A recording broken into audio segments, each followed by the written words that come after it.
G academy ಸದ್ಯದ ಮಟ್ಟಿಗೆ ಕನ್ನಡ ಚಿತ್ರರಂಗದಲ್ಲಿ ಸೌಂಡ್ ಮಾಡ್ತಾ ಇರತಕ್ಕಂತ ಒಂದು ನಟನಾ ತರಬೇತಿ ಶಾಲೆ. ಈ ತರದ ಯೋಚನೆ ಇಳಿದಿದ್ದಾಕೆ?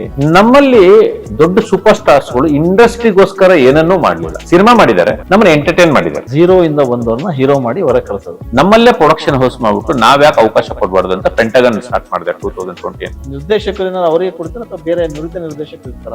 ಇವಾಗ ನೆಕ್ಸ್ಟ್ ಸಿನಿಮಾಗೆ ಒಬ್ಬ ನುರಿತ ನಿರ್ದೇಶಕರೇ ಇರ್ತಾರೆ. ಯಾಕಂದ್ರೆ ಹೊಸಬ್ರ ಜೊತೆಗೆ ಹಳೆ ತಲೆ ಇದ್ರೇನೆ ಅವ್ರನ್ನ ಸಂಭಾಳಿಸಕ್ಕೆ ಚೆನ್ನಾಗಿರುತ್ತೆ. ನೆಕ್ಸ್ಟ್ ನೀನು ಹೋಗಿ ಡೈರೆಕ್ಷನ್ ಮಾಡೋಷ್ಟು ನೀವು ನನ್ನ ಎಕ್ಸ್ಪರ್ಟ್ ಮಾಡಿ ನಾನು ನಿಮ್ಮನ್ನು ಕಳಿಸ್ಕೊಡ್ತೀನಿ. ಈ 5 ವರ್ಷಕ್ಕೆ ಎಷ್ಟು ಬ್ಯಾಚ್ ಆಯ್ತು? ಎಷ್ಟು ಜನ ಇವತ್ತಿಗೆ ಜಿ ಅಕಾಡೆಮಿ ಹೆಸರು ಹೇಳ್ತಿದ್ದಾರೆ? 240-250 ಜನ ಆಕ್ಟರ್ಸ್ ಆಗಕ್ಕೆ ಅಂತ ಇಂಡಸ್ಟ್ರಿ ಒಳಗಡೆ ಹೋಗಿದ್ದಾರೆ. ಹೀರೋ ಹೀರೋಯಿನ್ ಕೋರ್ಸ್ ನ ನೀವು ತಗೊಂಡ್ರೆ ನಿನ್ನ ಹೀರೋ ಮಾಡ್ತೀನಿ ಹೀರೋಯಿನ್ ಮಾಡ್ತೀನಿ ಅಂತ ನಾನೇ ಹೇಳ್ತಾ ಇದ್ದೀನಿ. ಹೊಸ ಪ್ರತಿಭೆಗಳನ್ನು ಕೂಡ ತಮ್ಮ ಜೊತೆಗೆ ಕರ್ಕೊಂಡು ಹೋಗ್ತಾ ಇರ್ತಕ್ಕಂಥ ನಿರ್ದೇಶಕರು ಮತ್ತೆ ನಿರ್ಮಾಪಕರು ಆತ್ಮೀಯರು ಇವತ್ತು ನಮ್ಮ ಜೊತೆ ಕೂತಿದ್ದಾರೆ. ಅವರು ಬೇರೆ ಯಾರೂ ಅಲ್ಲ, ಜಿ ಅಕಾಡೆಮಿಯ ಸಂಸ್ಥಾಪಕರು ಗುರುದೇಶ್ ಪಾಂಡೆ. ಸರ್ ನಮಸ್ತೆ. ನಮಸ್ಕಾರ. ಹೇಗಿದ್ದೀರಿ? ಚೆನ್ನಾಗಿದೆ. Yes sir. ಯಾವುದೇ ಒಂದು ಕ್ಷೇತ್ರ ನಾವು ಗುರ್ಸ್ಕೋಬೇಕಂತಂದ್ರೆ ಸುಲಭ ಅಲ್ಲ, ಸಾಕಷ್ಟು ಸವಿಸ್ಬೇಕು. ಸೊ ನೀವು ಸತತ 2 ದಶಕಕ್ಕಿಂತ ಹೆಚ್ಚು ಕಾಲ ಚಿತ್ರರಂಗದಲ್ಲಿ ಇದ್ದಂಥವ್ರು, ಅನೇಕ ಸಕ್ಸಸ್ ಅನ್ನು ನೋಡಿದಿರಿ, ಫೇಲ್ಯೂರು ಕಂಡಿದ್ದೀರಿ. 7 ಬೇಳುಗಳ ನಡುವೆ ಚಿತ್ರರಂಗದಲ್ಲಿ ಇನ್ನೂ ಕೂಡ ಉಳ್ಕೊಂಡು ಏನೋ ಒಂದು ಹೊಸದು ಮಾಡಬೇಕು ಅನ್ನೋ ಹಪಾಪಿ ನಿಮ್ದು ಕೂಡ. ಸೊ ಆ ನಿಟ್ಟಿನಲ್ಲಿ ಯೋಚನೆ ಮಾಡಿದ್ದು ನೀವು G academy. So G academy ಸದ್ಯದ ಮಟ್ಟಿಗೆ ಕನ್ನಡ ಚಿತ್ರರಂಗದಲ್ಲಿ ಸೌಂಡ್ ಮಾಡ್ತಾ ಇರತಕ್ಕಂಥ ಒಂದು ನಟನಾ ತರಬೇತಿ ಶಾಲೆ. ಸೊ ಇಲ್ಲಿ ನಾಟ್ ಓನ್ಲಿ ನಟನೆ, ನಿರ್ದೇಶನ ಕೂಡ ಕಲಿಸ್ಕೊಡ್ತೀವಿ. ಈಗ 5 ವರ್ಷ ಯಶಸ್ವಿಯಾಗಿದೆ ಸರ್. ಸಾಮಾನ್ಯವಾಗಿ 5 ವರ್ಷ ನಡೆಯೋದು ಸುಲಭ ಅಲ್ಲ. ಯಾಕಂದ್ರೆ ಈಗಿನ ಪರಿಸ್ಥಿತಿ ನೋಡ್ತಾ ಇದ್ರೆ, ಸಿನಿಮಾ ರಂಗದ ಸ್ಥಿತಿಗತಿನ ನೋಡ್ತಾ ಇದ್ರೆ, ಎಲ್ಲ ಸರಿ ನೀವು ನಿರ್ದೇಶಕರಾದಂಥವ್ರು, ನಿರ್ಮಾಪಕರಾದಂಥವ್ರು, ಈ ತರದ ಯೋಚನೆ ಇಳಿದಿದ್ದಾಕೆ? ಆ ಬಗ್ಗೆ ಹೇಳಿ ಸರ್.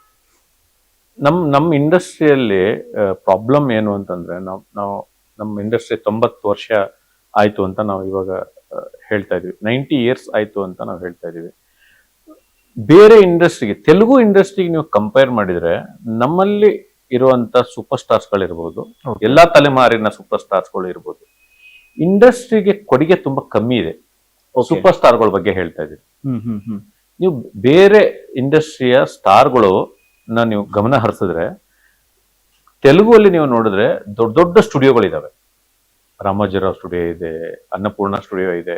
ಅಲ್ಲಿರೋ ಪ್ರತಿಯೊಬ್ರು ಸ್ಟಾರ್ಗಳು ಅಲ್ಲಿ ಒಂದು ಸ್ಟುಡಿಯೋ ಕಟ್ತಾರೆ, ಇಲ್ಲ ಒಂದು ಥಿಯೇಟರ್ ಕಟ್ತಾರೆ. ಅಂದ್ರೆ ಇಂಡಸ್ಟ್ರಿಗೆ ಅಲ್ಲಿರೋ ಸ್ಟಾರ್ಗಳ ಇದು ಏನು ಕೊಡುಗೆ ತುಂಬಾ ದೊಡ್ಡದಿದೆ. ನಮ್ಮಲ್ಲಿ ದೊಡ್ಡ ಸೂಪರ್ ಸ್ಟಾರ್ಸ್ಗಳು ಇಂಡಸ್ಟ್ರಿಗೋಸ್ಕರ ಏನನ್ನೂ ಮಾಡ್ಲಿಲ್ಲ. ಇಂಡಸ್ಟ್ರಿಗೋಸ್ಕರ ಏನನ್ನೂ ಮಾಡಲಿಲ್ಲ. ಸಿನಿಮಾ ಮಾಡಿದ್ದಾರೆ, ನಮ್ಮನ್ನ ಎಂಟರ್ಟೈನ್ ಮಾಡಿದ್ದಾರೆ, ವೈಯಕ್ತಿಕವಾಗಿ ಬೆಳೆದಿದ್ದಾರೆ. ಅಂದ್ರೆ ಸಿನಿಮಾ ಇಂಡಸ್ಟ್ರಿಗೆ ರಿಟರ್ನ್ ಬ್ಯಾಕ್ ಅನ್ನೋದು ಏನು? ನಾನು 25 ಇಯರ್ಸ್, ನಂದು ಬಿಜಾಪುರ ಡಿಸ್ಟಿಕ್ ತಾಳಿಕೋಟೆ ಹತ್ರ ಒಂದು ಸಣ್ಣ ಗ್ರಾಮ ನಾಗೂರು ಅಂತ. ಅಲ್ಲಿ ಬಸ್ಸು ಇರ್ಲಿಲ್ಲ, ನಡ್ಕೊಂಡ್ ಬರೋಕೆ ನಾವು ಡೋಣಿ ಅಂತ ಅಂತೀವಿ, ಡೋಣಿ ನದಿ ಅಂತ ಇರ್ತೀವಿ, ಅದನ್ನ ದಾಟ್ಕೊಂಡೆ ನಾವು ಬರ್ಬೇಕಿತ್ತು. ಡೋಣಿ ಮಳೆ ಬಂದಾಗ ಆ ಡೋಣಿ ಕಟ್ಕೊಂತಂದ್ರೆ ನಮಗೆ, ನಾವು ತಾಳಿಕೋಟೆಯಲ್ಲಿ ಓದ್ತಾ ಇದೀವಿ, ನಮಗೆ ವಾರಗಟ್ಲೆ ಊಟ ಇರ್ತಾ ಇರ್ಲಿಲ್ಲ. ಯಾಕಂದ್ರೆ ನಮ್ಗೆ ದಿನ ಬುತ್ತಿ ಬರ್ಬೇಕು, ಬುತ್ತಿ ಅಂತೀವಿ ನಾವು, ದಿನ ಊಟ ಬರ್ಬೇಕು ನಮಗೆ. ಆ ಡೋಣಿ ಕಟ್ಕೊಂಡು 4-5 ದಿವಸ ಕಟ್ಕೊಂಡ್ರೆ 4-5 ದಿವಸ ನಮ್ಗೆ ಊಟ ಇರ್ತಾ ಇರ್ಲಿಲ್ಲ. ಆ ತರದ್ ಒಂದು ಕುಗ್ರಾಮದಿಂದ ನಾನು ಇಂಡಸ್ಟ್ರಿಗೆ ಬಂದಿದ್ದೀನಿ. ನಮ್ಮ ಅಪ್ಪ ಇಂಡಸ್ಟ್ರಿ ಇಲ್ಲ, ನಮ್ಮ ಮಾವ ಇಂಡಸ್ಟ್ರಿ ಇಲ್ಲ, ಯಾರೂ ಇಲ್ಲ ನಮ್ಮ ಇಂಡಸ್ಟ್ರಿ. ನಾನು ಸ್ವತಃ ನನ್ನ ಇಂಟ್ರೆಸ್ಟ್ ಇಂದ ನಾನು ಇಂಡಸ್ಟ್ರಿಗೆ ಬಂದಿದ್ದೀನಿ.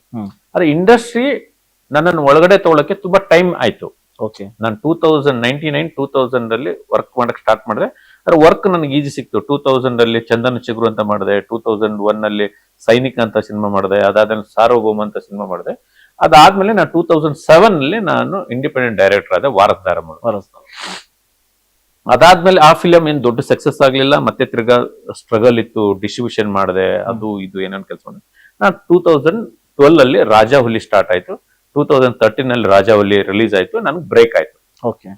2013 ಇಂದ ಇಲ್ಲಿವರೆಗೂ 10 ಸಿನಿಮಾಗಳು ಮಾಡಿದ್ದೀನಿ, 6 ಸಿನಿಮಾ ಡೈರೆಕ್ಷನ್ ಮಾಡಿದ್ದೀನಿ, 4 ಸಿನಿಮಾ ಪ್ರೊಡ್ಯೂಸ್ ಮಾಡಿ.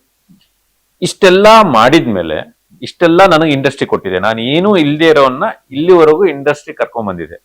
ಸರಿ, ನಾನು ಇಂಡಸ್ಟ್ರಿಗೆ ಇಷ್ಟೆಲ್ಲ ಕರ್ಕೊಂಡ್ ಬಂದಿದೆ ಅಂದ್ಮೇಲೆ ನಾನು ಇಂಡಸ್ಟ್ರಿಗೆ ಏನಾದ್ರು ರಿಟರ್ನ್ ಬ್ಯಾಕ್ ಮಾಡ್ಬೇಕಲ್ವಾ? ಕೊಡ್ಬೇಕಲ್ವಾ? ಅಲ್ವಾ? ರಿಟರ್ನ್ ಬ್ಯಾಕ್ ಮಾಡದೆ ನನ್ನನ್ನೇ ನಾನು ಮಾಡ್ಕೊಳ್ತಾ ಇದ್ರೆ ನನ್ನಂತ ಆಸೆಗಳನ್ನ ಇಟ್ಕೊಂಡು ನನ್ನತ್ತ 600 ಕಿಲೋಮೀಟರ್ ಬರ್ತಾ ಇರೋ ಹುಡುಗರಿಗೆ ಏನನ್ನ ಹೇಳೋದು. ನೆಕ್ಸ್ಟ್ ಜನರೇಷನ್ ಅನ್ನೋದೊಂದಿದೆ. ನಾನು 25 ವರ್ಷ ಆಯ್ತು ಇಂಡಸ್ಟ್ರಿಗೆ ಬಂದು. ನೆಕ್ಸ್ಟ್ ಜನರೇಷನ್ ಬರ್ತಾ ಇರೋರಿಗೆ ನಾವ್ ಏನ್ ಕೊಡೋದೇನು, ನಮ್ ಕಡೆಯಿಂದ ಏನ್ ಕೊಡೋದು, ನಮ್ಗೆ ಕೊಟ್ಟಿದೆ ಇಂಡಸ್ಟ್ರಿ, ನಾವೇನ್ ಇಂಡಸ್ಟ್ರಿ ಕೊಡೋದು, ಬರೀ ತಗೊಳ್ಳೋದೇ ಆಗ್ಬಿಟ್ರೆ ನೆಕ್ಸ್ಟ್ ಜನರೇಷನ್ ಅನ್ನೋದೇ ಇರೋದಿಲ್ಲ. ಅದರಿಂದ ನಾನು 2019 ಅಲ್ಲಿ ನಾನು ಈ ಜಿ ಅಕಾಡೆಮಿ ಅನ್ನೋ ಒಂದು ಇನ್ಸ್ಟಿಟ್ಯೂಟ್ ಸ್ಟಾರ್ಟ್ ಮಾಡಿದೆ. ಇಲ್ಲಿ ಆಕ್ಟಿಂಗ್ ಮತ್ತು ಡೈರೆಕ್ಷನ್ 2 ಕೋರ್ಸ್ಗಳನ್ನ ನಾವು ಮಾಡ್ತಾ ಇದೀವಿ. ಆಕ್ಟಿಂಗ್ ಒಂದು 3 months ಫುಲ್ ಟೈಮ್ ಕೋರ್ಸ್ ಮಾಡ್ತೀವಿ. ಅದರಲ್ಲಿ ಆಕ್ಟಿಂಗು, ಡ್ಯಾನ್ಸು, ಫೈಟು, ಯೋಗ, ರ್ಯಾಂಪ್ ವಾಕು, ಫೋಟೋಶೂಟು, ಹಾರ್ಸ್ ರೈಡಿಂಗು, ಪ್ರತಿಯೊಂದು ಒಬ್ಬ ಮಿನಿಮಮ್ ಒಂದು ಸಿನಿಮಾಗೆ ಹೋಗಿ ನಟನಾಗಿ ಅಲ್ಲಿ ಕಲಾವಿದನಾಗಿ ಕೆಲಸ ಮಾಡಕ್ಕೆ ಏನೇನೆಲ್ಲ ಅವನಿಗೆ ಬೇಕು ಅದನ್ನೆಲ್ಲ ನಾವು 3 months ಅಲ್ಲಿ ಟ್ರೈನ್ ಮಾಡ್ತೀವಿ. ಅದೇ ತರ ಡೈರೆಕ್ಷನ್ಗೆ ಸಂಬಂಧಪಟ್ಟಂತೆ ಕಥೆಯಿಂದ ಹಿಡಿದು ಸಿನಿಮಾ ರಿಲೀಸ್ ಆಗೋವರೆಗೂ ಕತೆ, ಚಿತ್ರಕಥೆ, ಅದರ ಸಂಭಾಷಣೆ, ಎಡಿಟಿಂಗು, ಸಿನಿಮಾಟೋಗ್ರಫಿ, ಮ್ಯೂಸಿಕ್, ಆರ್ಟ್ ಡೈರೆಕ್ಟ್ರು, ಅದಾದ್ಮೇಲೆ ಶೂಟಿಂಗ್ ಪ್ರೋಸೆಸ್, ಅದಾದ್ಮೇಲೆ DI, ಡಬ್ಬಿಂಗು, ಅದಾದ್ಮೇಲೆ ವಿಜುವಲ್ ಎಫೆಕ್ಟ್ಸ್, ರಿಲೀಸ್ ಹೆಂಗ್ ಮಾಡ್ತೀವಿ, ಪ್ರತಿಯೊಂದು ಒಬ್ಬ ಆಸ್ ಎ ಡೈರೆಕ್ಟರ್ ಆಗಿ ಕೆಲಸ ಮಾಡ್ಬೇಕು ಅಂತಂದ್ರೆ ಏನೇನೆಲ್ಲ ಬೇಕು ಅನ್ನೋದು ನಾವು ಡೈರೆಕ್ಷನ್ ಅಲ್ಲಿ ಹೇಳ್ಕೊಡ್ತೀವಿ. ಇವೆರಡು ನಮ್ಮಲ್ಲಿ ಮುಖ್ಯವಾದ ಕೋರ್ಸ್. 0 ಇಂದ 1 ಹೀರೋ ಮಾಡಿ ಹೊರಗೆ ಕಳಿಸೋದು, ಅದು ಜಿ ಅಕಾಡೆಮಿ ಉದ್ದೇಶ. ಅದನ್ನ ಇವಾಗ ಸ್ಟಾರ್ಟ್ ಮಾಡಿದ್ದೀನಿ. ಅಂದ್ರೆ ನಾನು 2019 ನಲ್ಲಿ ಸ್ಟಾರ್ಟ್ ಮಾಡಿದಾಗ ಇದು ಉದ್ದೇಶ ಇತ್ತು. ನಾ 2021 ಹಂತಕ್ಕೆ ಬಂದಾಗ ನಂಗೆ ಏನ್ ಅನ್ಸಕ್ ಸ್ಟಾರ್ಟ್ ಐತೆ ಅಂದ್ರೆ, ಓಕೆ ಇಲ್ಲಿ ಟ್ರೈನ್ ಮಾಡ್ತೀವಿ ಹುಡುಗರ್ನ, ಟ್ರೈನ್ ಮಾಡಿದ್ಮೇಲೆ ಆಡಿಷನ್ಸ್ಗೆ ಅದಕ್ಕೆ ಇದಕ್ಕೆ ಹೋಗ್ತಾರೆ. ಟ್ಯಾಲೆಂಟ್ ಇರೋ ಹುಡುಗರನ್ನ ನಾವೇ ಯಾಕೆ, ನಮ್ದು ಹೇಗಿದ್ರು ಪ್ರೊಡಕ್ಷನ್ ಹೌಸ್ ಇದೆ, ನಾವು ಜೆಂಟಲ್ಮ್ಯಾನ್ ಅಂತ ಒಂದು ಸಿನಿಮಾ ಮಾಡಿದೀವಿ, ಲವ್ ಯು ರಚ್ಚು ಅಂತ ಒಂದು ಸಿನಿಮಾ ಮಾಡಿದ್ವಿ. ಅವೆರಡು ಸಿನಿಮಾ ಮಾಡಿದಾಗ ನಮ್ಮಲ್ಲೇ ಕಲ್ತಿರುವಂತ ಎಕ್ಸ್ಪರ್ಟ್ಸ್, ತುಂಬಾ ಚೆನ್ನಾಗಿ ಮಾಡ್ತಾ ಇರುವಂತ ಹುಡುಗರಿಗೆ ನಮ್ಮಲ್ಲೇ ಪ್ರೊಡಕ್ಷನ್ ಹೌಸ್ ಮಾಡ್ಬಿಟ್ಟು ನಾವ್ ಯಾಕೆ ಅವಕಾಶ ಕೊಡ್ಬಾರ್ದು ಅಂತ ಪೆಂಟಗನ್ ಸ್ಟಾರ್ಟ್ ಮಾಡಿದೆ 2021 ಪೆಂಟಗನ್ ಸ್ಟಾರ್ಟ್ ಮಾಡಿದಾಗ ಅದ್ರಲ್ಲಿ ಸುಮಾರು ಜನ, ಅಂದ್ರೆ 5 ಜನ ನಿರ್ದೇಶಕರು ಇದ್ರು. ಅಷ್ಟು ಕತೆಗಳಲ್ಲಿ ಮೇನ್ ಲೀಡ್ ಆಗಿ ನಮ್ಮ ಹುಡುಗರನ್ನೇ ಮಾಡಿದ್ವಿ. ಅದಕ್ಕೆ ಸಪೋರ್ಟಿವ್ ಆಗಿ ಕಿಶೋರ್ ಸರ್ ಇರ್ಬೋದು, ಆರ್ಮುಗಂ ರವಿಶಂಕರ್ ಅವ್ರು ಇರ್ಬೋದು, ಪ್ರಕಾಶ್ ಬಳ್ವಾಡಿ ಇರ್ಬೋದು, ಬಿರಾದರ್ ಅವ್ರು ಇರ್ಬೋದು, ಆತರ ಪ್ರಮೋದ್ ಶೆಟ್ಟಿ ಅವರು, ಈ ತರದ್ದು ಒಂದು ಮೇನ್ ಕಾಸ್ಟ್ ನ ಇಟ್ಕೊಂಡು ಯಂಗ್ಸ್ಟರ್ಸ್ ನಮ್ಮ ಹುಡುಗರನ್ನ ಇಟ್ಕೊಂಡು ನಾನು ಪೆಂಟಗನ್ ಅಂತ ಒಂದು ಸಿನಿಮಾ ಮಾಡಿದ್ವಿ. ಅದು ಒಂದು ತುಂಬಾ ಆಯ್ತು, ಚೆನ್ನಾಗಾಯ್ತು. ಅದ್ರ ಮೂಲಕ ತುಂಬಾ ಜನ ಹೊರಗಡೆ ಬಂದ್ರು. ಅದ್ರಲ್ಲಿ ಮಾಡಿರುವಂತ ಒಂದ್ ಕಥೆಯಲ್ಲಿ ಮಾಡಿರುವಂತ ಅಂಶಿ ಕೃಷ್ಣ ಅಂತ, ಇವಾಗ ನಮ್ಮ ಶಿವಣ್ಣ ಅವರು ಮಗಳು ಒಂದು ಬ್ಯಾನರ್ ಮಾಡಿದಾಳೆ, ಫೈರ್ ಫ್ರೈ ಅಂತ. ಅದರಲ್ಲಿ ಹೀರೋ ಆಗಿ ಡೈರೆಕ್ಟರ್ ಆಗಿ ಕೆಲಸ ಮಾಡ್ತಾ ಇದ್ದಾನೆ. ಅದಾದ್ಮೇಲೆ ತನಿಷ್ಕಾ ಅದ್ರಲ್ಲಿ ಮಾಡಿದ್ರು, ಅವರು ಬಿಗ್ ಬಾಸ್ಗೆ ಹೋದ್ರು. ಅದ್ರ ಜೊತೆಗೆ ತುಂಬಾ ಜನ ಸೀರಿಯಲ್ಗಳಲ್ಲಿ, ಸಿನಿಮಾಗಳಲ್ಲಿ ತುಂಬಾ ಆಕ್ಟಿವ್ ಆಗಿ ಕೆಲಸ ಮಾಡ್ತಾ ಇದ್ದಾರೆ ಪೆಂಟಗನ್ ಮೂಲಕ. ಅದು ಒಂದು ಫಸ್ಟ್ ಜಿ ಅಕಾಡೆಮಿ 19 ಆದ್ಮೇಲೆ 21 ನಲ್ಲಿ ಆ ಸ್ಟೆಪ್ ನ ನಾವು ತಗೊಂಡಿದ್ವಿ. 23ಗೆ ತಿರ್ಗಾ ಇನ್ನೊಂದು ಸ್ಟೆಪ್ ಏನು ಅಂತಂದ್ರೆ ರಾಮರಸ ಅಂತ ಇನ್ನೊಂದು ಸಿನಿಮಾ ಸ್ಟಾರ್ಟ್ ಮಾಡಿದ್ವಿ. ಅದರಲ್ಲಿ ಮುಖ್ಯ 15 ಅಂದ್ರೆ ಮೇನ್ ಲೀಡ್ 15 ಜನರನ್ನ ನಾವು ಟ್ರೈನ್ ಮಾಡಿ ನಾವೇ ಅವ್ರನ್ನ ಸಿನಿಮಾದಲ್ಲಿ ಮಾಡಿಸ್ಬೇಕು ಅಂತ ರಾಮರಸ ಅಂತ ಸಿನಿಮಾ ಮಾಡಿದ್ವಿ. ಅದರಲ್ಲಿ 15 ಜನ ಮುಖ್ಯ ಪಾತ್ರಗಳಲ್ಲಿ ನಮ್ಮ ಅಕಾಡೆಮಿ ಹುಡುಗರು ಮತ್ತು ಟ್ಯಾಲೆಂಟ್ ಇರುವಂತ ಹುಡುಗರನ್ನ ನಾವು ಸೇರಿಸ್ಕೊಂಡು 15 ಜನ ಮುಖ್ಯ ಹೀರೋಗಳು ಮತ್ತು ಹೀರೋಯಿನ್ ಆಗಿ ಅದರಲ್ಲಿ ಪಾಲ್ಗೊಳ್ತಾ ಇದ್ದಾರೆ. ಅದರಲ್ಲಿ ಕಾರ್ತಿಕ್ ಮಹೇಶ್ ಒಂದು ಲೀಡ್ ಮಾಡ್ತಾ ಇದ್ದಾರೆ, ಮೇನ್ ಲೀಡ್ ಅವ್ರು ಮಾಡ್ತಾ ಇದ್ದಾರೆ, ಬಿಗ್ ಬಾಸ್ ವಿನ್ನರ್. ಅದ್ರದ್ದು ಒಂದು 60-70% ಸಿನಿಮಾ ಮುಗಿದಿದೆ. ಈ ಪ್ರೊಸೆಸ್ ಅಲ್ಲಿ ಮತ್ತೆ ತಿರ್ಗಾ ಇನ್ನೊಂದು ಏನು ಅಂತಂದ್ರೆ, ಮತ್ತೆ ಅಂದ್ರೆ ಬೆಳೀತಾ ಬೆಳೀತಾ ನಾವು ಅವಕಾಶಗಳ ಜೊತೆಗೆ ಗೆಲ್ಲಬೇಕು, ಸಕ್ಸಸ್ ಆಗ್ಬೇಕು ಮಾಡೋ ಸಿನಿಮಾಗಳು ಅನ್ನೋ ಒಂದು ದೃಷ್ಟಿಯಲ್ಲಿ ಇವಾಗ ಪ್ರೊಡಕ್ಷನ್ ನಂಬರ್ 5 ಅಂತ ನಾವು ಒಂದು ಹೊಸ ಸಿನಿಮಾ ಮಾಡ್ತಿದೀವಿ. ಅಂದ್ರೆ ಈ ಸತಿ ಏನ್ ಮಾಡಿದೀವಿ ಅಂತಂದ್ರೆ, ಹೀರೋ ಹೀರೋಯಿನ್ ಅಂತಾನೆ ಒಂದು ಕೋರ್ಸ್ ಮಾಡಿದ್ವಿ. ಹೀರೋ ಹೀರೋಯಿನ್ ಆಗ್ಬೇಕು ಅಂತ ಅಂದ್ರೆ 6 months ಕೋರ್ಸ್. ಅದಕ್ಕೆ ಮಾತ್ರ ಹೀರೋ ಹೀರೋನೇ ಆಗೋಕೆ, ಹೀರೋ ಹೀರೋನೇ ಆಗಕ್ಕೆ ಪರ್ಟಿಕ್ಯುಲರ್ ಆಗಿ ನಾನು ಹೀರೋ ಆಗ್ಬೇಕು, ನಾನು ಹೀರೋಯಿನ್ ಆಗ್ಬೇಕು ಅಂತ ಯಾರು ಇರ್ತಾರೆ ಅವ್ರಿಗೆ ಪರ್ಟಿಕ್ಯುಲರ್ ಆಗಿರೋರಿಗೆ ಒಂದು ಕೋರ್ಸ್ ಮಾಡಿದ್ವಿ. 6 months ಕೋರ್ಸ್ ಅದು. ಅದರಲ್ಲಿ 3 months ಟ್ರೈನ್ ಮಾಡ್ತೀವಿ ನಾವೇ. ಇನ್ನ 3 months ನಾವೇ ಒಂದು ಫ್ಯೂಚರ್ ಫಿಲ್ಮ್ ಮಾಡ್ತೀವಿ ಅವ್ರಿಗೇನೆ. ಆ 15 ಜನಕ್ಕೆ ಒಂದು ಫ್ಯೂಚರ್ ಫಿಲ್ಮ್ ಮಾಡ್ತೀವಿ. ಅದರಲ್ಲಿ ಒಂದು ಮೇನ್ ಲೀಡ್ ಯಾರಾದ್ರೂ ಒಬ್ರು ಇಂಡಸ್ಟ್ರಿಯಲ್ಲಿ ಇರುವಂತ ಯಾರಾದ್ರೂ ಒಬ್ರು ನಟ ಇರ್ತಾರೆ. ಈ 15 ಜನ ಹೀರೋ ಆಗಿ ಅದರಲ್ಲಿ ಕೆಲಸ ಮಾಡ್ತಾರೆ. ಏನಂದ್ರೆ ಈ ಪ್ರೊಡ್ಯೂಸರ್ ಮಗ ಈಸಿಯಾಗಿ ಹೀರೋ ಆಗ್ತಾನೆ, ಒಬ್ಬ ಪೊಲಿಟಿಷಿಯನ್ ಮಗ ಈಸಿಯಾಗಿ ಹೀರೋ ಆಗ್ತಾನೆ, ಒಬ್ಬ ರಿಯಲ್ ಎಸ್ಟೇಟ್ ಇರೋ ಮಗ ಈಸಿ, ಅಂದ್ರೆ ಅವ್ರ ಹತ್ರ ಕೋಟಿ ಗಟ್ಟಲೆ ದುಡ್ಡು ಇರುತ್ತೆ, ಅವರು ಈಸಿಯಾಗಿ ಹೀರೋ ಆಗ್ಬಿಡ್ತಾರೆ. ಈ ಮಿಡ್ಲ್ ಕ್ಲಾಸ್ ಇಂದ ಬರೋರು ಹೀರೋನೇ ಆಗ್ಬೇಕು ನಾನು ಕನಸು ಕಟ್ಕೊಂಡಿರ್ತಾರೆ ತುಂಬಾ ಜನ. ಅದು ಈ ಉತ್ತರ ಕರ್ನಾಟಕದಲ್ಲಿ, ಈ ಮಂಗಳೂರು ಸೈಡ್ ಈ ಕಡೆ ಇರೋರ್ಗೆಲ್ರಿಗೂ ನಾನ್ ಯಾವಾಗ ಹೀರೋ ಆಗ್ಬೇಕು, ನನ್ನ ಹತ್ರ ಕೋಟಿಗಟ್ಟಲೆ ದುಡ್ಡಿಲ್ಲ, ಆದ್ರೆ ನಾನು ಹೀರೋ ಆಗಬೇಕು. ಆತರ ನಾವು 2000 ನಾವೆಲ್ಲ ತುಂಬಾ ಜನ ಅವತ್ತು ಯಶ್ವರ್ ಇರ್ಬೋದು, ಗಣೇಶ್ವರ್ ಇರ್ಬೋದು, ಅಜಯ್ ರಾವ್ ಇರ್ಬೋದು, ಈ ತರ ಪ್ರತಿಯೊಬ್ರು ಮಿಡ್ಲ್ ಕ್ಲಾಸ್ ಫ್ಯಾಮಿಲಿಯಿಂದಾನೆ ಬಂದಿರು. ಅವರೆಲ್ಲ ಹೀರೋ ಆಗ್ಬೇಕಂತಾನೆ ಬಂದಿರು ಅಲ್ವಾ? ಅವರೆಲ್ಲ ಇವತ್ತು ಹೀರೋ ಆದ್ರು. ಆ ತರದ್ದು ಹೀರೋ ಆಗ್ಬೇಕು ಅಂತ, ಹೀರೋಯಿನ್ ಆಗ್ಬೇಕು ಅಂತ ಯಾರಿಗೆಲ್ಲ ಆಸೆಗಳಿದೆ ಅವ್ರಿಗಂತಾನೆ ಒಂದು 6 months ಕೋರ್ಸ್, 3 months ಟ್ರೈನಿಂಗು, ಇನ್ನ 3 months ಫ್ಯೂಚರ್ ಫಿಲ್ಮ್ ಮಾಡ್ತೀನಿ ನಾನೇ ಫ್ಯೂಚರ್ ಫಿಲ್ಮ್ ಮಾಡಿ ಅವರಿಗೆ ಆ ಸಿನಿಮಾದಲ್ಲಿ ಆಕ್ಟ್ ಮಾಡಿಸಿ ವಿತಿನ್ 9 months ಅಲ್ಲಿ ಅವ್ರು ಬಂದಿರೋರು ಅವ್ರ ಫಿಲಮ್ ನ ಥಿಯೇಟರ್ ಅಲ್ಲಿ ನೋಡ್ಬೋದು. ಈಗ ಅವ್ರಿಗೆ ಸಿನಿಮಾ ಮಾಡೋರು, ಈಗ ಹೀರೋ ಹೀರೋಯಿನ್ ಇಲ್ಲಿ ಟ್ರೈನ್ ಅಪ್ ಆಗಿರೋರು ಇರ್ತಾರೆ. ಸೊ ನಿರ್ದೇಶಕರು ಅವರಿಗೆ ಕೊಡ್ತಾರೆ ಅಥವಾ ಬೇರೆ ನುರಿತ ನಿರ್ದೇಶಕರು ಇರ್ತಾರ ಆ ಸಿನಿಮಾದಲ್ಲಿ? ಅದರಲ್ಲಿ ಎಕ್ಸ್ಪರ್ಟ್ ಒಬ್ರು ಇಂಡಸ್ಟ್ರಿಯಲ್ಲಿರೋ, ಇವಾಗ ರಾಮರಸನ್ನ ಬಂದ್ಬಿಟ್ಟು BM ಗಿರಿರಾಜ್ ಅವರು ಮಾಡ್ತಾ ಇದ್ದಾರೆ. ಚಟ್ಟ, ಮೈತ್ರಿ, ಕನ್ನಡಿಗ ಮಾಡಿರುವಂತ ಡೈರೆಕ್ಟರ್ ಆ ಸಿನಿಮಾನ ಮಾಡ್ತಾ ಇದ್ದಾರೆ. ಇವಾಗ ನೆಕ್ಸ್ಟ್ ಸಿನಿಮಾಗೆ ಒಬ್ಬ ನುರಿತ ನಿರ್ದೇಶಕರೇ ಇರ್ತಾರೆ. ಯಾಕಂದ್ರೆ ಹೊಸಬ್ರ ಜೊತೆಗೆ ಒಬ್ರು ಹಳೆ ತಲೆ ಇದ್ರೇನೆ ಅವ್ರನ್ನ ಸಂಭಾಳ್ಸಕ್ಕೆ ಚೆನ್ನಾಗಿರುತ್ತೆ. ನಾವು ಅಲ್ಲಿ ಏನ್ ಮಾಡ್ತೀವಿ ಅಂತಂದ್ರೆ, ಇವಾಗ 3 months ಡೈರೆಕ್ಷನ್ ಕೋರ್ಸ್ ಅನ್ನ ಏನ್ ನಮ್ಮಲ್ಲಿ ಮಾಡಿರ್ತಾರೆ, ಅದರಲ್ಲಿ ನಾವು ಸಿಲೆಕ್ಟ್ ಮಾಡಿ ಅವ್ರನ್ನ ಈ ಸಿನಿಮಾಗೆ ಅಸಿಸ್ಟೆಂಟ್ ಆಗಿ, ಅಸೋಸಿಯೇಟ್ ಆಗಿ, ಕೋ ಡೈರೆಕ್ಟರ್ ಆಗಿ ಅವ್ರನ್ನ ಒಂದು 6-7 ಜನನ ನಾವು ಹಾಕೊಳ್ತೀವಿ. ಅವ್ರಿಗೆ ಇಡೀ ಸಿನಿಮಾನ ಕಲಿಸ್ಕೊಡ್ತೀವಿ.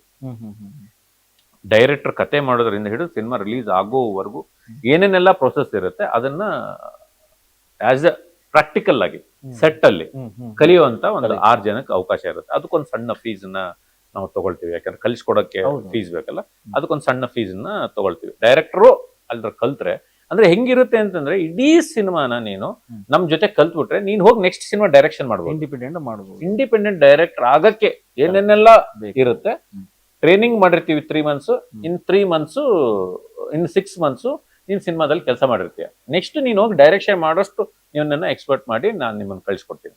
ಇಲ್ಲಿ ಟ್ರೈನ್ ಕೂಡ ಆ ಮಟ್ಟಕ್ಕೆ ಆಗಿರುತ್ತೆ. ಕತೆ, ಚಿತ್ರಕಥೆ, ಸಂಭಾಷಣೆ ಎಲ್ಲದೂ ಕೂಡ ಆ ಎಲ್ಲ ಪಟ್ಟಗಳು ಮೇನ್ ಟೆಕ್ನಿಷಿಯನ್ಸೇ ಬರ್ತಾರೆ. ಅಂದ್ರೆ ಫ್ಯಾಕಲ್ಟಿ ಬಗ್ಗೆ ನಿಮ್ಗೆ ಹೇಳೋದಾದ್ರೆ, ಫ್ಯಾಕಲ್ಟಿ ಬಗ್ಗೆ ಹೇಳ್ಬೇಕಪ್ಪ ಅಂತಂದ್ರೆ, ಆಕ್ಟಿಂಗಿಗೆ ಗಿರಿರಾಜ್ ಇರ್ತಾರೆ, BM ಗಿರಿರಾಜ್ ಇರ್ತಾರೆ. ಅದಾದ್ಮೇಲೆ ನಮ್ಮ KGF ಸಂಪತ್ ಅವ್ರು ಇರ್ತಾರೆ, ಕಿರಣ್ ನಾಯಕ್ ಅವ್ರು ಇರ್ತಾರೆ. ಅದಾದ್ಮೇಲೆ ಡೈರೆಕ್ಟರ್ಸ್ ಇರ್ತಾರೆ, ಶಶಾಂಕ್ ಸರ್ ಬರ್ತಾರೆ. ಅದಾದ್ಮೇಲೆ ನಮ್ಮ ಇವ್ರು ಬರ್ತಾರೆ, ಯಾರು ಚೇತು ಬರ್ತಾನೆ, ಬಹದ್ದೂರ್ ಚೇತು ಬರ್ತಾನೆ, APR ಜಿ ಬರ್ತಾರೆ, ಪವನ್ ಒಡಿಯಾರ್ ಬರ್ತಾರೆ. ಅದಾದ್ಮೇಲೆ ಅಲೆಮಾರಿ ಸಂತು ಬರ್ತಾರೆ. ಅದಾದ್ಮೇಲೆ ಆಕಾಶ್ ಶ್ರೀವಾತ್ಸವ್ ಅವ್ರು ಬರ್ತಾರೆ. ಅದಾದ್ಮೇಲೆ ಕ್ರಿಶ್ ಜೋಶಿ ಅಂತ ಬರ್ತಾರೆ. ಅಂದ್ರೆ ಪ್ರತಿಯೊಬ್ರು ಸಿನಿಮಾದಲ್ಲಿ ಕೆಲಸ ಮಾಡಿರುವಂತ ಡೈರೆಕ್ಟರ್ಸ್ ಮತ್ತು ನಟರೇ ಇಲ್ಲಿ ಬಂದು ಕೆಲಸ ಮಾಡೋದು. ಪ್ರಕಾಶ್ ಬಳ್ವಾಡಿ ಸರ್ ಬರ್ತಾರೆ. ಹೌದು, ಪ್ರತಿಯೊಬ್ರು ಬರ್ತಾರೆ. ಇಂಡಸ್ಟ್ರಿಯಲ್ಲಿ ಕೆಲಸ ಮಾಡ್ತಾ ಇರುವಂತ ಅಷ್ಟು ಡೈರೆಕ್ಟರ್. ಹೇಳಿದ್ರೆ ಸಾಕು, ಕ್ವಾಲಿಟಿ ಅಂದ್ರೆ ನಂಗೇನ್ ಅನ್ಕೊಂಡಿದ್ರೆ, ನಾನು ಈ ಇನ್ಸ್ಟಿಟ್ಯೂಟ್ ಓಪನ್ ಮಾಡೋಕ್ಕಿಂತ ಮುಂಚೆ ನಾನು ಬಾಂಬೆಗೆ ಹೋಗಿದ್ದೆ. ಬಾಂಬೆಗೆ ಹೋಗ್ಬಿಟ್ಟು ಅಲ್ಲಿ ಒಂದು 5-6 ಇನ್ಸ್ಟಿಟ್ಯೂಟ್ ಇದಾವೆ.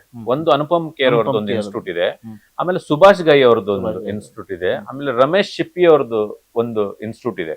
ಈ ಎಲ್ಲಾ ಇನ್ಸ್ಟಿಟ್ಯೂಟ್ ಗಳಿಗೆ ಹೋಗಿ ಅಲ್ಲಿರೋ ಸಿಲೆಬಸ್ ಗಳು ಏನಿರುತ್ತೆ, ಅವ್ರು ಹೆಂಗೆ ಟ್ರೈನ್ ಮಾಡ್ತಾರೆ, ಅವ್ರ ಅಟ್ಮಾಸ್ಫಿಯರ್ ಹೆಂಗಿರುತ್ತೆ, ಇನ್ಸ್ಟಿಟ್ಯೂಟ್ ಅಟ್ಮಾಸ್ಫಿಯರ್ ಗಳು ಹೆಂಗಿರುತ್ತೆ, ಈ ಪ್ರತಿಯೊಂದನ್ನು ಅಲ್ಲಿ ಹೋಗಿ ರಿಸರ್ಚ್ ಮಾಡ್ಕೊಂಡು ಬಂದು ಅದಾದ್ಮೇಲೆ ಈ ಕನ್ಸ್ಟ್ರಕ್ಷನ್ ಮಾಡಿದೆ. ಅಂದ್ರೆ ನೀವು ನೋಡಿರ್ಬೋದು ಇನ್ಸ್ಟಿಟ್ಯೂಟ್ ಪ್ರತಿ ಮೆಟ್ಲು ಹತ್ಬೇಕಪ್ಪ ಅಂತಂದ್ರು ಒಂದೊಂದು ಇನ್ಸ್ಪೈರಿಂಗ್ ಆಗಿರುವಂತ ಆ ತರ ಇರುತ್ತೆ. ಅಂದ್ರೆ ಒಂದು ಲೈಬ್ರರಿ ಇರುತ್ತೆ. ಈ ತರ ಪ್ರತಿಯೊಂದನ್ನು ಅವರಿಗೆ ಕೊಡೋದ್ರ ಜೊತೆಗೆ ಸಿಲೆಬಸ್ ಹಂಗೆ ಇರುತ್ತೆ.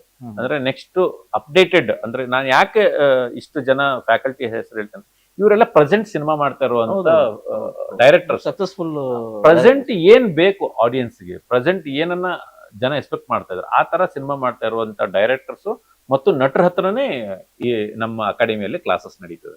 ಸರ್, ಈಗ 5 ವರ್ಷದಿಂದ ನೀವು ನಡೆಸ್ಕೊಂಡ್ಬಂದ್ರೆ, 5 ವರ್ಷ ನಡೆಸೋದು ಸಾಮಾನ್ಯದ ವಿಷಯ ಅಲ್ಲ. ಆಕ್ಚುಲಿ ಈ 5 ವರ್ಷಕ್ಕೆ ಎಷ್ಟು ಬ್ಯಾಚ್ ಆಯ್ತು, ಎಷ್ಟು ಜನ ಹೊರಗೆ ಹೋದ್ರು, ಎಷ್ಟು ಜನ ಇವತ್ತಿಗೆ ಒಂದು ನೆಲೆ ನಿಂತ್ಕೊಂಡು ಜಿ ಅಕಾಡೆಮಿ ಹೆಸರು ಹೇಳ್ತಿದ್ದಾರೆ? ಅಂದ್ರೆ ಸುಮಾರು ಒಂದು 10 ಬ್ಯಾಚ್ ಇವಾಗ ಕಂಪ್ಲೀಟ್ ಮಾಡಿದೀವಿ. ಬ್ಯಾಚ್ ಅಲ್ಲಿ ಎಷ್ಟೆಷ್ಟು ಇರ್ತಾರೆ? ಒಂದು ಬ್ಯಾಚ್ ಅಲ್ಲಿ 20 ಜನ ಆಕ್ಟಿಂಗ್ ಇರ್ತಾರೆ, 12 ಜನ ಡೈರೆಕ್ಷನ್ ಇರ್ತಾರೆ ಇಲ್ಲಿವರೆಗೂ. ಅದ್ರ ಜೊತೆಗೆ ವೀಕೆಂಡ್ ಕ್ಲಾಸಸ್ ಒಂದು 3 ಮಾಡಿದ್ವಿ ನಾವು. ಸುಮಾರು ಇಲ್ಲಿವರೆಗೂ ಒಂದು 240-250 ಜನ ಆಕ್ಟರ್ಸ್, ಡೈರೆಕ್ಟರ್ಸ್ ಆಗಕ್ಕಂತ ಇಂಡಸ್ಟ್ರಿ ಒಳಗಡೆ ಹೋಗಿದ್ದಾರೆ. ಒಂದು ಏನ್ ಹೇಳ್ತೀನಿ ಅಂತಂದ್ರೆ, ನಾನು ಫಾಲ್ಸ್ ಕಮಿಟ್ಮೆಂಟ್ ನಾ ಏನು ಮಾಡೋದಿಲ್ಲ. ನೀನ್ ಇಲ್ಲಿ ಬಂದಿದ್ಯಾ, 3 months ಕಲ್ತಿದ್ಯಾ, ನಾಳೆ ಬೆಳಿಗ್ಗೆ ನೀನ್ ಸ್ಟಾರ್ ಆಗ್ತಿ ಅಂತ ನಾ ಯಾರಿಗೂ ಹೇಳಲ್ಲ. ನಿಮ್ ಪ್ರತಿಭೆ ಮಿನಿಮಮ್ 5 to 10 years ಸ್ಟ್ರಗಲ್ ಇದೆ ಇಲ್ಲಿ. Okay, minimum 5 to 6-7 years struggle ಇದೆ. ನೀನ್ ಇಲ್ಲಿ ಕಲ್ತಾದ್ಮೇಲೆ ನಾಳೆ ಬೆಳಿಗ್ಗೆ ಜಿ ಅಕಾಡೆಮಿಲಿ ಕಲ್ತೆ ನಾಳೆ ಬೆಳಿಗ್ಗೆ ನಾನು ಎಷ್ಟ್ ತರ ಆಗ್ಬಿಡ್ತೀನಿ ಅನ್ನೋ ಭ್ರಮೇಲಿ ಬರ್ಬೇಡ. ಆ ಭ್ರಮೆ ಇಟ್ಕೊಂಡು ಬರ್ಬೇಡ. ಯಶ್ ಅವರು ಇಂಡಸ್ಟ್ರಿಗೆ ಬಂದು 15 ವರ್ಷ ಆದ್ಮೇಲೆನೆ ರಾಕಿಂಗ್ ಸ್ಟಾರ್ ಆಗಿದ್ದು ಹೌದು. ಅಲ್ವಾ? ಗಣೇಶ್ ಅವರು ಗೋಲ್ಡನ್ ಸ್ಟಾರ್ ಆಗಿದ್ದಕ್ಕೆ ಸುಮಾರು ಟೈಮ್ ಇದೆ. ಈಸಿ ಅಲ್ಲ ಅದು. ಹೌದು. ಹಂಗಂತ ಆಗೋದಿಲ್ಲ ಅಂತ ನಾನು ಹೇಳ್ತಾ ಇಲ್ಲ. ಶ್ರಮ ಬೇಕು. ಯಾಕೆಂದ್ರೆ ಮಿಡ್ಲ್ ಕ್ಲಾಸ್ ಇಲ್ಲಿರೋ ಯಶ್ ಅವರು ಆಗಿದ್ದಾರೆ ಅಂತಂದ್ರೆ ನೀನು ಆಗ್ತೀಯಾ. ಹೌದು. ಇವಾಗ ನಾನು 600 ಕಿಲೋಮೀಟರ್ ಇಂದ ದೂರದಿಂದ ಬಂದು ನಾನು ಇಲ್ಲಿ ಬಂದು ಕೂತ್ಕೊಂಡಿದ್ದೇನೆ ಅಂದ್ರೆ ನಿನ್ನಿಂದನೂ ಸಾಧ್ಯ ಇದೆ. Correct. ಆದ್ರೆ ಪೇಷನ್ಸ್ ಬೇಕು, ಅದ್ರ ಜೊತೆಗೆ ಹಾರ್ಡ್ ವರ್ಕ್ ಬೇಕು. ಸಣ್ಣ ಅವಕಾಶ ಸಿಕ್ಕಾಗ ಆ ಪ್ರತಿಭೆನ ತೋರ್ಸೋಷ್ಟು ನಿನ್ನ ಹತ್ರ ಕಲ್ತಿರ್ಬೇಕು. ಪ್ರತಿ ಒಂದು 3 ಮಂತ್ಸ್ ಇಲ್ಲಿ ಕೋರ್ಸ್ ಆಗುತ್ತೆ. 3 ಮಂತ್ಸ್ ಕೋರ್ಸ್ ಆದ್ಮೇಲೆ ನೀನ್ ಪ್ರತಿನಿತ್ಯ ನೀನ್ ಅದನ್ನ ಪ್ರಾಕ್ಟೀಸ್ ಮಾಡ್ತಾನೆ ಇರ್ಬೇಕು. ಯಾವ್ದಾದ್ರು ನಾಟಕಗಳನ್ನ ಏನ್ ಟ್ರೂಪ್ಗಳು, ನಾಟಕದ ಟ್ರೂಪ್ಗಳು ಇರ್ತವೆ, ಅದ್ರಲ್ಲಿ ಸೇರ್ಕೋಬೇಕು. ಅದ್ರಲ್ಲಿ ನಾಟಕನ ಕಲಿತಾ ಇರ್ಬೇಕು, ಮಾಡ್ತಾ ಇರ್ಬೇಕು. ಪ್ರತಿನಿತ್ಯ ನಿನಗೆ ಪ್ರಾಕ್ಟೀಸ್ ಇರ್ಬೇಕು. ಎಲ್ಲಾದ್ರೂ ಒಂದ್ ಕಡೆ ಅವಕಾಶ ಸಿಕ್ಕರೆ ಆ ಅವಕಾಶನ ಕರೆಕ್ಟ್ ಆಗಿ ಬಳಸ್ಕೋಬೇಕು ನೀನು. ಅದ್ರ ಜೊತೆಗೆ ನಾನು ಒಂದು 5 ಇಯರ್ಸ್ ಆಯ್ತಲ್ವಾ, ನಾನೇ ಅದನ್ನ ಮಾರ್ಪಾಡ ಮಾಡಿ ಇವತ್ತು ನೀನು ಜಿ ಅಕಾಡೆಮಿಗೆ ಬಂದ್ರೆ ಆಕ್ಟಿಂಗ್ ಏನು ಹೀರೋ ಹೀರೋಯಿನ್ ಕೋರ್ಸ್ ನ ನೀ ತಗೊಂಡ್ರೆ ನೀನು ಹೀರೋ ಮಾಡ್ತೀನಿ ಹೀರೋಯಿನ್ ಮಾಡ್ತೀನಿ ಅಂತ ನಾನೇ ಹೇಳ್ತಾ ಇದ್ದೀನಿ. ಓಕೆ. ಅಂದ್ರೆ ಇಲ್ಲಿ ಹೀರೋ ಆಗೋದಕ್ಕೆ ನಿಮಗೆ ಬ್ಯೂಟಿ ಅನ್ನೋಕ್ಕಿಂತ ಪ್ರತಿಭೆ ಬೇಕು. ನೀನ್ ಜಿ ಅಕಾಡೆಮಿಗೆ ಬಾ, ಸ್ವಲ್ಪ ಫೀಸ್ ಇರುತ್ತೆ. ಮತ್ತೆ ಹೇಳ್ತಾ ಇದೀನಿ, ಫೀಸ್ ಇರುತ್ತೆ, ಫ್ರೀ ಅಲ್ಲ ಇದು. ಈ ಪ್ರತಿಯೊಬ್ರು ಏನ್ ಹೇಳ್ಕೊಳ್ತಾರೆ ಅಂತಂದ್ರೆ ಫ್ರೀ ಅನ್ಕೊಂಡೆ ತುಂಬಾ ಜನ ಕಾಲ್ ಮಾಡ್ತಾರೆ. ಇದು ಫ್ರೀ ಅಲ್ಲ ಇದು. ಇವತ್ತು ನಾನು ಹೇಳ್ತೇನೆ, ಒಂದು ಪೆಟ್ಟಿ ಅಂಗಡಿ ಮಾಡಕ್ಕೆ, ಟೀ ಅಂಗಡಿ ಮಾಡಕ್ಕೆ ಮಿನಿಮಮ್ 5 ಲಕ್ಷ ಬೇಕು. ಅಲ್ವಾ? ನಿನ್ನ ಒಟ್ಟಾರೆ ಡ್ರೀಮ್, ನೀನ್ 10 ವರ್ಷದ್ದು, 15 ವರ್ಷದ್ದು, 20 ವರ್ಷದ ಡ್ರೀಮು ನೀನ್ ಹೀರೋ ಆಗ್ಬೇಕು ಅನ್ನೋರು ಒಟ್ಟಾರೆ ನಿನ್ ಲೈಫ್ ಅಚೀವ್ಮೆಂಟ್ ಅನ್ನ ಮಾಡಕ್ಕೆ ಏನಾದ್ರೂ ಒಂದ್ ಸ್ವಲ್ಪ ಗುರುದಕ್ಷಿಣೆ ಕೊಡ್ಲೇಬೇಕು. ಏನನ್ನೋ ಗುರುದಕ್ಷಿಣೆ ಕೊಡದೆ ಏನೂ ಆಗಲ್ಲ. ಆದ್ರೆ ಸಣ್ಣ ಗುರುದಕ್ಷಿಣೆ ಇರುತ್ತೆ. ಆದ್ರೆ ನೀನು ಜಿ ಅಕಾಡೆಮಿಗೆ ಬಂದ್ರೆ ನಿನ್ನ ಹೀರೋ ಮಾಡೇ ಮಾಡ್ತೀನಿ, ಅದು ಗ್ಯಾರಂಟಿ. ಬೆಂಗಳೂರಲ್ಲಿ ಸಾಕಷ್ಟು ಇನ್ಸ್ಟಿಟ್ಯೂಟ್ ನಾವು ಗಮನಿಸಿದ್ವಿ. ಅಲ್ಲಿ ಏನಾಗ್ತದೆ, ಬರ್ತಾರೆ, ಟ್ರೈನ್ ಅಪ್ ತಗೊಳ್ತಾರೆ, ಹೊರಗೆ ಹೋಗ್ತಾರೆ. ವಾಟ್ ನೆಕ್ಸ್ಟ್ ಗೊತ್ತಿಲ್ಲ. ಎಲ್ಲಿದ್ದೆ ಅಂತಂದ್ರೆ ಈ ಸಾರಿ ಇಲ್ಲಿ ಟ್ರೈನ್ ಅಪ್ ಮಾಡದೆ ಅಷ್ಟೇ. ಬಟ್ ನೀವು ಒಂದು ಅಶೂರ್ ಕೊಡ್ತಾ ಇದೀರ ಅವರಿಗೆ, ಹೌದು, ಬರೋವರಿಗೆ. ಅಂದ್ರೆ ಅದು ಆಗಿದೆ ಕೂಡ, ನಾವು ಕಣ್ಮುಂದೆ ನೋಡಿರಂತ. ಹೌದು, ಪೆಂಟಗನ್ ಅಲ್ಲಿ ಆಯ್ತು, ಇವಾಗ ರಾಮರಸದಲ್ಲಿ ಆಗ್ತದೆ, ಇನ್ನೊಂದು ಪ್ರೊಡಕ್ಷನ್ ರೆಡಿ ಆಗ್ತದೆ. ನಾವು ಕಣ್ಣಾರೆ ನೋಡಿದ್ದು. ಯಾಕಂದ್ರೆ ಆ ಗ್ಯಾರಂಟಿ ಜಿ ಅಕಾಡೆಮಿ ಕೊಡ್ತಾ ಇದೆ. ಅಲ್ಲ, ನಾ ಇನ್ನೊಂದು ಹೇಳ್ತೀನಿ ಏನು ಅಂತಂದ್ರೆ, ನೋಡಿ, ರಾಮರಸ ನಾನು ಶುರು ಮಾಡಿದಾಗ ನಾನು ಈ ತರ ಸಿನಿಮಾ ಮಾಡ್ತಾ ಇದ್ದೀನಿ, 15 ಜನ ಹುಡುಗರು ಬೇಕು ಅಂತ ತುಂಬಾ ಜನ ನೆಗೆಟಿವ್ ಕಮೆಂಟ್ಸ್ ಗಳನ್ನ ಹಾಕಿದ್ರು ಸೋಷಿಯಲ್ ಮೀಡಿಯಾಗಳಲ್ಲಿ, ಅಲ್ಲಿ ಇಲ್ಲಿ. ನಾನು ಹೇಳೋದು, ಮೊನ್ನೆ ಬಂದು ಧ್ರುವ ಸರ್ಜಾ ಅವರು ಬಂದು ಆ 15 ಜನನು ಇಂಟ್ರೊಡ್ಯೂಸ್ ಮಾಡಿಕೊಟ್ರು. ಹೌದು. ಸುದೀಪ್ ಸರ್ ಬಂದು ನಮ್ದೊಂದು ಪ್ರೋಮೋ ಲಾಂಚ್ ಮಾಡಿಕೊಟ್ರು. ಇವಾಗ 60% ಶೂಟಿಂಗ್ ಮುಗಿದಿದೆ. ಇದಕ್ಕೆ ಏನ್ ಹೇಳ್ತೀರಾ? ಕಮೆಂಟ್ಸ್ ಹಾಕಿದವರು ಏನ್ ಹೇಳ್ತೀರಾ? ಅಲ್ಲ, ಇವಾಗ ನೆಕ್ಸ್ಟ್ ಇನ್ನೊಂದು ಸಿನಿಮಾ ಶುರು ಮಾಡ್ತಾ ಇದ್ದೀನಿ, ನೀವು ಕಮೆಂಟ್ಸ್ ಹಾಕ್ಬೋದು ಅಷ್ಟೇ. ನೋಡಿ, ನಾನೇನ್ ಹೇಳೋದ, ನನ್ನ ಉದ್ದೇಶ, ನಾನು ಫಿಲಂ ಮ್ಯಾನ್. ಹೌದು. ನಾನು ಈ ದುಡ್ಡನ್ನ ತಗೊಂಡ್ರೆ ವಾಪಸ್ ನಾನು ಸಿನಿಮಾಗೆ ಹಾಕ್ಬೇಕು. ಹೌದು. ನನಗೆ ಬೇರೆ ಯಾವ್ದು ಬಿಸ್ನೆಸ್ ಇಲ್ಲ, ನನಗೆ ಬೇರೆ ಏನು ಉದ್ದೇಶಗಳಿಲ್ಲ. ಈ ದುಡ್ಡನ್ನ ಸಂಪಾದನೆ ಮಾಡಿ ಇನ್ನೊಂದ್ ಕಡೆ ಹೋಗ್ತೀನಿ ಅನ್ನೋದಕ್ಕೆ ಏನು ಚಾನ್ಸ್ ಇಲ್ಲ. ನಾನು ಮಾಡ್ತಾ ಇರೋದು 25 ವರ್ಷ ಸಿನಿಮಾ ಬಿಟ್ರೆ ನನ್ಗೆ ಬೇರೆ ಏನು ಗೊತ್ತಿಲ್ಲ. ನಾನೇನು ಬೇರೆ ಬಿಸ್ನೆಸ್ ಮಾಡೋದಿಲ್ಲ. ಸಿನಿಮಾದಲ್ಲಿ ದುಡ್ದಿರೋದನ್ನ ಸಿನಿಮಾಗೆ ಹಾಕ್ತಾ ಇರೋದು. ಇಲ್ಲಿ ದುಡ್ಡು ಬರುತ್ತೆ ಅಂತಂದ್ರೆ ಆ ದುಡ್ಡನ್ನ ಇವ್ರ ಮೇಲೆನೆ ಹಾಕೋದು. 6 ಮಂತ್ಸ್ ಅವ್ರನ್ನ ಟ್ರೈನ್ ಮಾಡ್ತೀವಿ ಅಂತಂದ್ರೆ ಏನ್ ಸುಮ್ನೆ ಮಾತಲ್ವಲ್ಲ ಅವರು.